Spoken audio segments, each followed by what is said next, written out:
முயற்சி KK YouTube நேயர்களுக்கு வணக்கம். இன்றைக்கி நான் ஒரு கதை சொல்ல போகிறேன். நம்ம தெருவில் ஒரு நாய் குட்டி போட்டிருந்தது. ஒரு 5-6 இருக்கும். அது குட்டி போட்டு அந்த பாலை கொடுத்துக்கின்னு அப்படி பார்த்துக்கிட்டு 2 நாள் தான் ஆயிருக்கும். திடீர்னு பார்த்தா அந்த நாயை கார்ப்பரேஷன்காரன் பிடிச்சிட்டு போயிட்டான், தாய் நாயை. இந்த குட்டிங்க அம்மா இல்லாமல் தவிக்குதுங்க. அது கதகதப்பில் இருந்திருக்கும்ல, யாரோ ஃபோன் பண்ணியிருக்காங்க. அதனால தான் அவன் ஊருக்குள்ளே அதை பிடிச்சிட்டு போயிருக்கான் தெருவில்.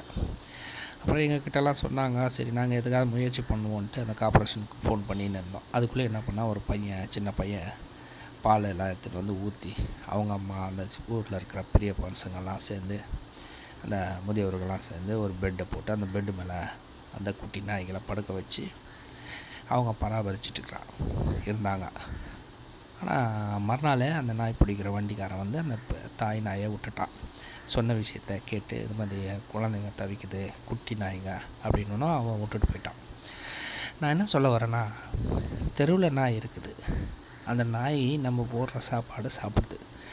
அதுக்காக நம்ம சமைக்கிறது கிடையாது. நம்ம சாப்பிட்ட மிச்ச மீதியை தான் அதுக்கு போடுறோம். இதில் உங்களுக்கு என்ன வருத்தம் இருக்குது? அது பசி தீர்ந்ததும் அது போயிடும். எங்கே சாப்பாடு இருக்கோ அங்கே இருக்குது.